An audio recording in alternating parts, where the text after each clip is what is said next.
देखिए कभी कभी परीक्षा में दे देता है कि प्लांट सेल और एनिमल सेल का चित्र बनाने के लिए, तो बढ़िया ढंग से बनाना है डायग्राम। अल्ट्रा स्ट्रक्चर वाला डायग्राम बनाना है। अल्ट्रा स्ट्रक्चर वाला डायग्राम का मतलब हुआ अति सूक्ष्म डायग्राम बनाना है, जो इलेक्ट्रॉन माइक्रोस्कोप में देखा गया चित्र को ही बनाना है।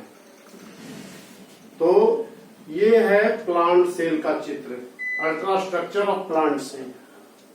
Ultra structure of plant cell में ये चित्र बनाना है।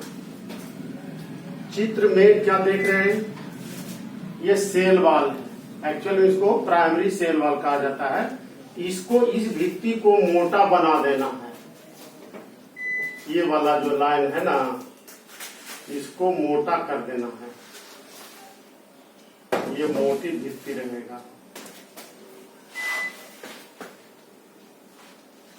ये बीच वाला पोर्शन इसको मोटा कर दीजिए।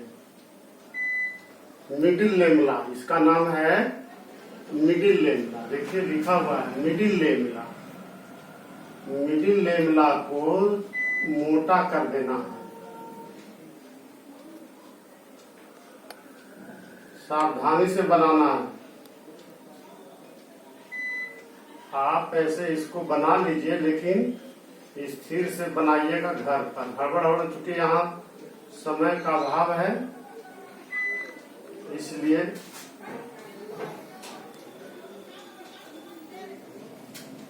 तो इसमें हम देख रहे हैं ये मिडिल लेमला है। मिडिल लेमला के बाहर और भीतर दोनों तरफ है भित्ति, जिसको हम सेल वाल लिखेंगे।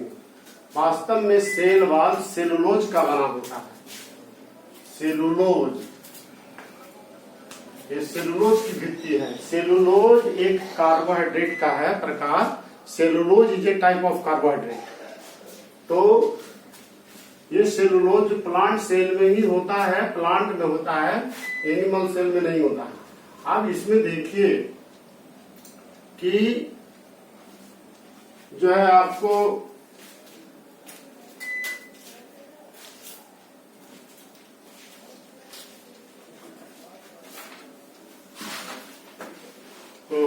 इसमें बीच में खाली जगह दिखाए हैं। इसको दिखा भी सकते हो, नहीं तो छोड़ देना। एयर स्पेस है, ये खाली जगह त्रिभुजाकार। एयर स्पेस माने वायु का रिक्त स्थान है कोना पर, जहां एंगल पर मुड़ रहा। देखिए ध्यान दीजिए, हम बनाए षट्भुजीय कोशिका की रचना प्लांट सेल में। प्लांट सेल का जो स्ट्रक्चर होता है वो रिजिड स्ट्रक्चर होता है। वो घटेगा बढ़ेगा नहीं। यदि षट्भुजीय है तो षट्भुजीय ही रहेगा और उसकी भित्ति सिकुड़ेगा नहीं। अब इसमें जो है आपको 6 भुजा वाला बना है, हेक्सागोनल है। 4-5 वाला भुजा भी हो सकता है, षट्भुजीय से भी ज्यादा हो सकता है। अब इसे देखिए, बहुत बड़ा एक रिक्तिका है, वैक्यूल। एक्चुअल में इसके झिल्ली को टोनोप्लास्ट कहा जाएगा। प्लांट सेल में होता है। टोनोप्लास्ट जो है एक मेम्ब्रेन है जिसमें सेल सैप भी होता है। सेल सैप का मतलब होता है कोशिका रस। सेल माने कोशिका, सैप माने रस। तो इसमें सेल सैप होता है जो एक कोशिका से दूसरी कोशिका में जाते रहता है। जितनी जो जरूरत होती है वो जाता है। अब जो है इसमें और भी चीज देख रहे हैं, ये है क्लोरोप्लास्ट। क्लोरोप्लास्ट और भी होगा। इसके अंदर इस तरह से क्लोरोप्लास्ट होता है। ये क्लोरोप्लास्ट जो होता है प्लांट सेल में होता है। प्लांट सेल में क्लोरोप्लास्ट खास करके हरित कोशिकाओं में होगा। आपको जड़ की कोशिका लेगा तो उसमें क्लोरोप्लास्ट नहीं रहेगा, उसमें ल्यूकोप्लास्ट होगा। कोई फूल का कोशिका लेगा तो उसमें माने ल्यूकोप्लास्ट नहीं रहेगा, ना हरित लवक रहेगा, वो होगा क्रोमोप्लास्ट। लेकिन हमको बनाना है प्लांट सेल में, उसको दिखाना है कि उसमें क्लोरोप्लास्ट होता नहीं तो प्लास्टिड लिख देना है। अब इसमें जगह जगह से माइटोकॉन्ड्रिया है, ये आधा माइटोकॉन्ड्रिया बना है, ये पूरा माइटोकॉन्ड्रिया बना है, इसलिए सब कोई गड़बड़ माने कंफ्यूजन नहीं होना चाहिए। ये माइटोकॉन्ड्रिया ही है, इसको यदि आधा मिटा देंगे तो ऐसा ही नजर आएगा। तो ये माइटोकॉन्ड्रिया है, कोशिका में होता है, हर कोशिका में माइटोकॉन्ड्रिया होता है, प्रोकैरियोटिक कोशिका में नहीं होता है, जीवाणु कोशिका में माइटोकॉन्ड्रिया नहीं पाया जाता है। उस दिन बताना भूल गए थे, एक पॉइंट और जोड़ देना है, प्रोकैरियोटिक कोशिका में 70S प्रकार का राइबोसोम होता है प्रोकैरियोटिक कोशिका में, और यूकैरियोटिक कोशिका जो होती है उसमें 80S प्रकार का राइबोसोम होता है। उसमें एगो पॉइंट और बढ़ा देना। हाँ, तो इसमें देखिए माइटोकॉन्ड्रिया है, प्लांट सेल में भी होता है, और इसमें देखिए आगे न्यूक्लियस है, न्यूक्लियस में जगह जगह से छिद्र है, पोर है। ये पोर में कहीं कहीं पर जो है ये छिद्र से निकलता रहता है कुछ पदार्थ जो है कोशिका से, कोशिका के अंदर, और इसी पर सटा हुआ है RER का पूरा नाम हुआ rough endoplasmic reticulum. Rough endoplasmic reticulum किसको कहेंगे? ऐसे इसको विस्तार से भी बाद में भी पढ़ना है सब ऑर्गेनेल का। उसको कहेंगे जिस इंडोप्लाज्मिक रेटिकुलम में सटा रहेगा राइबोसोम, ये इंडोप्लाज्मिक रेटिकुलम है, इसमें राइबोसोम ये बिंदु बिंदु सटा है, तो ऐसे इंडोप्लाज्मिक रेटिकुलम को रफ इंडोप्लाज्मिक रेटिकुलम कहेंगे। जब उसमें राइबोसोम सटा रहेगा, और राइबोसोम मान लीजिए देखिए इसमें नहीं सटा, ये इंडोप्लाज्मिक रेटिकुलम है लेकिन राइबोसोम नहीं सटा है, ये चिकना है राइबोसोम, ये इंडोप्लाज्मिक रेटिकुलम। इंडोप्लाज्मिक रेटिकुलम का हिंदी नाम है अंतःप्रद्रव्ययी जालिका, जो लंबा नाम है, हिंदी नाम ही कठिन है, इसीलिए उसको इंडोप्लाज्मिक रेटिकुलम याद रखना है, आसान है, चाहे ER लिखो तो वो ER का मतलब हुआ इंडोप्लाज्मिक रेटिकुलम, S का मतलब हुआ स्मूथ, स्मूथ माने चिकना, यानी उसमें राइबोसोम सटा हुआ नहीं है तो चिकना लगेगा। तो दो तरह का राइबोसोम, दो तरह का इंडोप्लाज्मिक रेटिकुलम होता है। एक ऐसा इंडोप्लाज्मिक रेटिकुलम जिसमें राइबोसोम सटा होता है तो उसको RER कहेंगे, रफ इंडोप्लाज्मिक रेटिकुलम। जिस इंडोप्लाज्मिक रेटिकुलम में राइबोसोम नहीं सटा रहता है तो उसको कहेंगे स्मूथ इंडोप्लाज्मिक रेटिकुलम, SER। अब देखिए इसमें आपको गोल्जी बॉडी भी मिलता है प्लांट सेल में।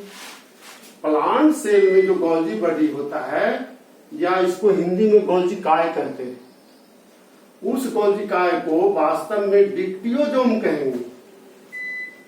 प्लांट सेल में गोल्जी काय को डिक्टियोजोम कहा जाता है। एनिमल सेल में डिक्टियोजोम नहीं कहेंगे। एनिमल सेल में हमेशा आप गोल्जी बॉडी या गोल्जी कॉम्प्लेक्स या गोल्जी अपरेटस कहा जाएगा, डिक्टियोजोम नहीं कहा जाएगा। इसके केस में हम बोलेंगे डिक्टियोजोम।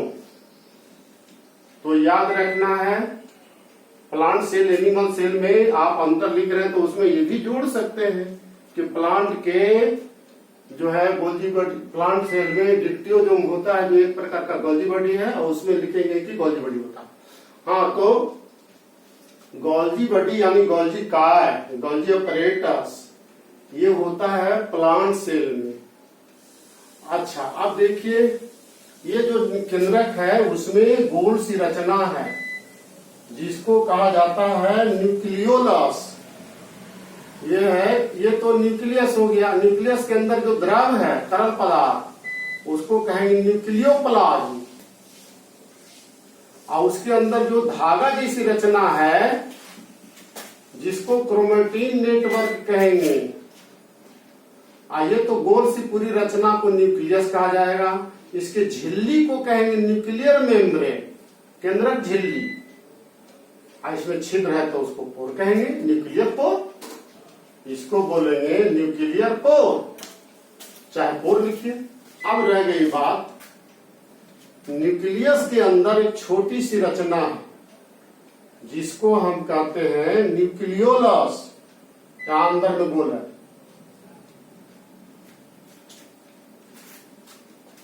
तो ये रचना है। अब देखिए, ये जो देख रहे हैं ये झिल्ली है सेल वाल के भीतर में।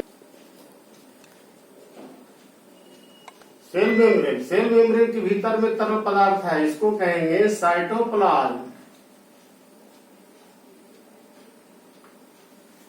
तो ये सभी चीजें जो है इसमें होता है, जिसको याद रखना है। इसमें रिक्तता देखिए बहुत बड़ी होती है, जो अंतर लिखवाए थे उसमें भी था। और इसमें क्लोरोप्लास्ट भी होता है, सेल वाल होता है, ये सब अंतर लिखवाए थे। तो इस चित्र को बनाना है, आप इसको तब तक बनाइए, तब तक हम जंतु कोशिका का चित्र और बनाते हैं।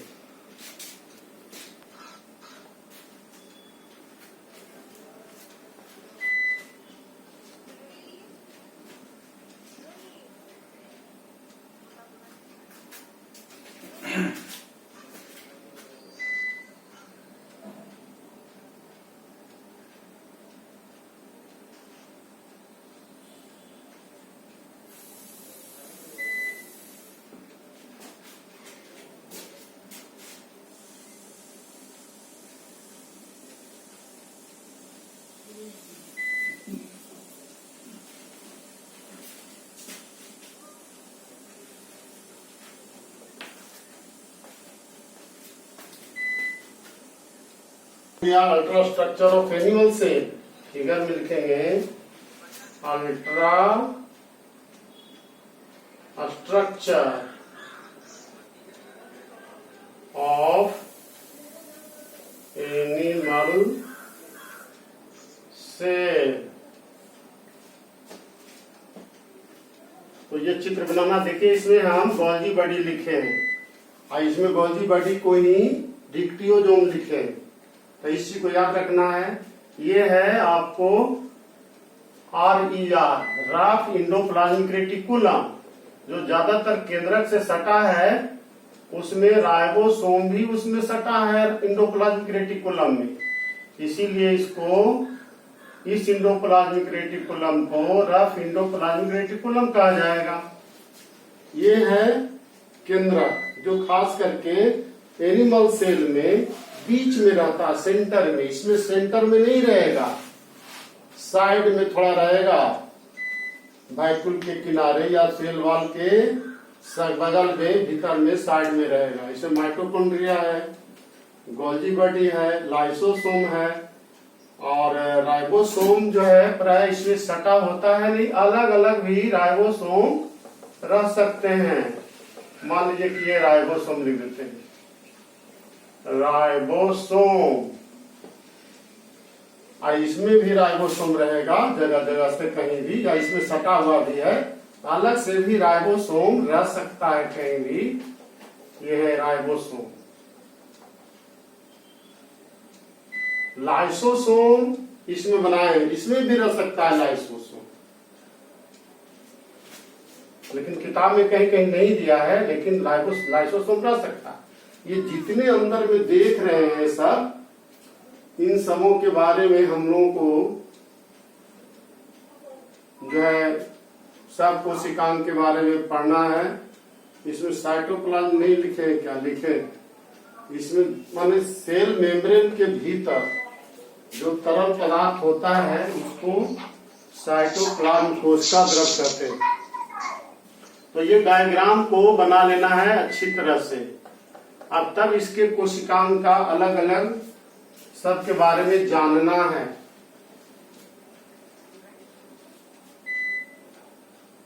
कितना देर लगाएगा बनाने में? 2-3 मिनट में, 2-4 मिनट में बना लो, बाद में तुम अपने किताब की सहायता से और फिर बनाना।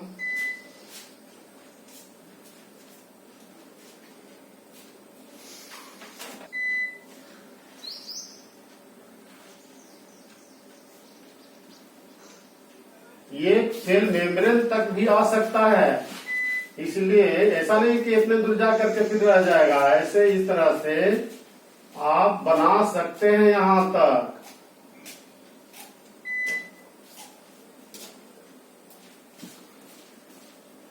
इस तरह से इसमें छिद्र है सेल मेम्ब्रेन में, यानी एक कोशिका से दूसरी कोशिका में ये तरल पदार्थों को या विभिन्न प्रकार के पदार्थों को, केंद्रक के पदार्थों को एक कोशिका से दूसरी कोशिका में या उसके केंद्रक में पदार्थों को भेजने का काम करता है।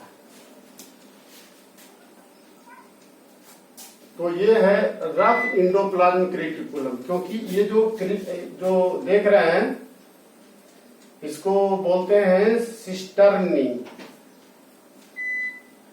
अंगुली जिससे रचना है। इसी के बारे में अभी फिलहाल तुरंत अभी हम बताना चाह रहे हैं, यदि हो जाता है काम तो पढ़ाएंगे इसी के बारे में अलग से। प्लांट सेल का चित्र बन गया है ना। हम जो है अब अलग अलग जो है बताएंगे कि अंगक जो है, हिंदी मीडियम वाले लड़के जान ले, जितनी रचनाएं कोशिका में दिखाई दे रहा है वो सब है अंगक। अंग्रेजी में उसको ऑर्गेनिल कहा जाएगा। तो अलग अलग ऑर्गेनिल के बारे में जानना है, किसने खोज किया, क्या इसका फंक्शन है, कैसी रचना है, इन सब चीजों के बारे में जानना है। तो हम इसको अब मिटा रहे हैं।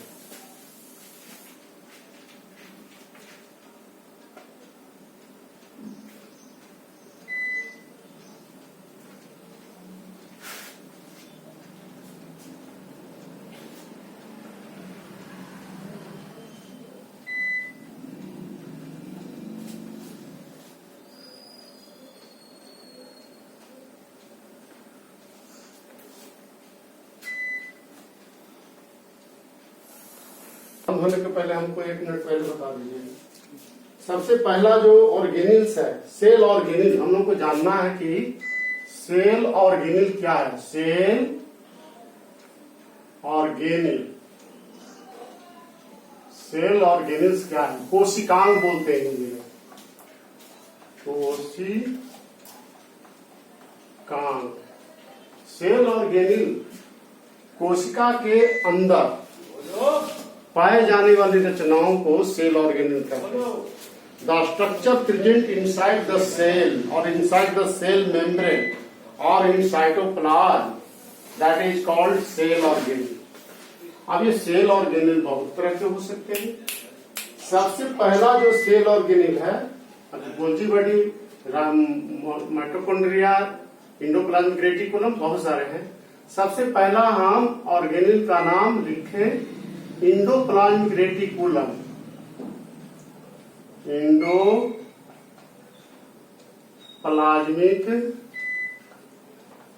रेटिकुलम,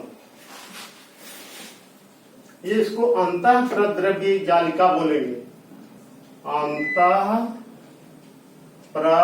प्रद्रव्ययी जालिका, अंतः प्रद्रव्य जालिका बोलेंगे हिंदी में, जो अंग्रेजी से कठिन नाम लग रहा है। तो ये अंतः प्रद्रव्य जालिका दो तरह का होता है।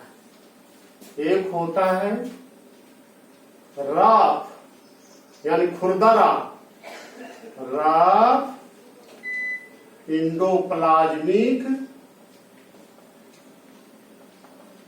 रेटिकुलम, इसको शॉर्ट में बोलेंगे RER। पढ़ाने चित्र बता रहे थे उसमें ही बताए। दूसरा है स्मूथ,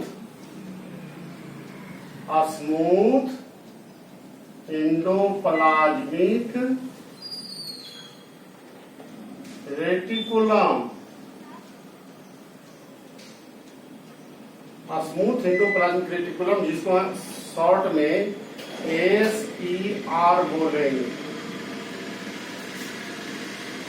RER SER, यानी अब हमको जानना है कि रफ इंडोप्लाज्मिक रेटिकुलम क्या है, या पहले जानिए कि इंडोप्लाज्मिक रेटिकुलम क्या होता है।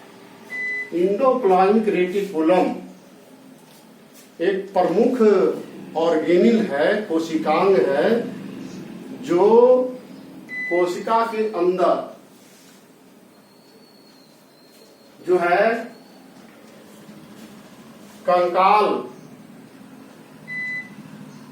जैसी रचना बनाता है, जिसको साइटोप्लाज्मिक स्केलेटन बोला जाता है। तो ये साइटोप्लाज्मिक स्केलेटन कोशिका का जो है स्केलेटन या कंकाल इसलिए कहा जाता है कि एक अनियमित आकार का होता है और कोशिका को एक निश्चित आकृति प्रदान करता है।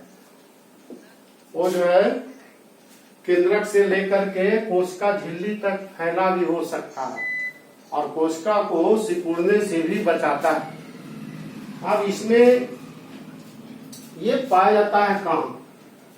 ये पाया जाता है generally endoplasmic reticulum eukaryotic cell में पाया जाता है, लेकिन मनुष्य के आरबीसी में या जितने प्रोकैरियोटिक सेल हैं उसमें ये नहीं मिलता है इंडोप्लाज्मिक रेटिकुलम। तो अब ये इंडोप्लाज्मिक रेटिकुलम का सबसे पहले जिस वैज्ञानिक ने इसको खोजा है या उसके बारे में ज्यादा अध्ययन किया उसका नाम है पोर्टर।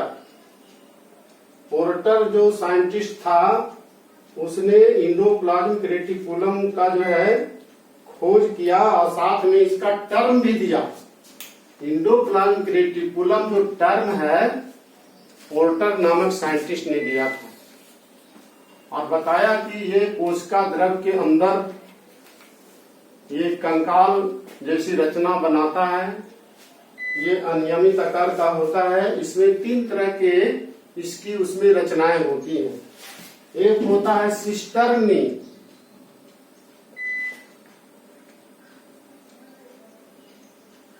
एक सिस्टर्नी है।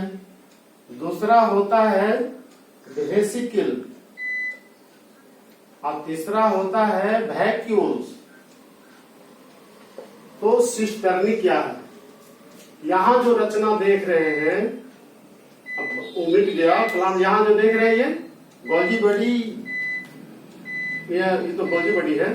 ये जो रचना है वास्तव में ये जो रचना है ये इस तरह की रचना लंबी लंबी रचना भी होती है। देखिए यहाँ लंबी होना है, तो लंबी लंबी रचनाएं जब होंगी जिसका अंतिम सिरा जो है चौड़ा जो है ज्यादा हो सकता है, छोर इस तरह की रचना होता है, तो ये लंबी लंबी रचना है, इसको सिस्टर्नी कहेंगे। तो इंडोप्लाज्मिक रेटिकुलम का भाग, इसी में ये राइबोसोम सटा हुआ है। तो ये इंडोप्लाज्मिक रेटिकुलम का वह रचना जो लंबी लंबी नलीनुमा रचना होता है और उसमें प्रायः राइबोसोम सटा होता है। ये सटा है राइबोसोम और ये लंबी लंबी रचना होती है सिस्टर्नी में। लैमिनी लाइक रचना होता है और इसकी लंबाई चौड़ाई के बारे में ज्यादा ध्यान नहीं देना है। उसके बाद वेसिकल होता है। वेसिकल जो है गोल रचना है। 1 मिनट 2 मिनट है तो ठीक है। वेसिकल जो होता है वो गोल गोल रचनाएं होती है। इसके चारों ओर भी राइबोसोम सटा रह सकता है। ये भी होता है दूसरी तरह की ये जो है ये रचनाएं हैं और इसमें भी राइबोसोम सटा हो सकता है। ये वेसिकल हुआ। और तीसरा है वैक्यूल्स। वैक्यूल जो होता है ये ब्रांच रचना है। इस तरह से होगा, ये ब्रांच जैसी रचना हो सकता है। तो ब्रांच जैसी रचना जो है इसको ट्यूब्यूल्स, सॉरी वैक्यूल्स बोल दिए थे, ट्यूब्यूल्स लिखाएगा इसको, इसको ट्यूब्यूल्स कहेंगे। ये ब्रांच जैसी रचना होता है ट्यूब्यूल्स और इसमें राइबोसोम नहीं होता है। इसमें देखिए खुरदरा नहीं बनाए हैं, इसमें राइबोसोम नहीं रहेगा, इसको ट्यूब्यूल बोलेंगे। ये ब्रांच होता है। तो ये जो है राइबोसोम मन कहने का मतलब इसका जो है मुख्य कार्य होता है वो प्रोटीन सिंथेसिस में मदद करता है। ये इंडोप्लाज्मिक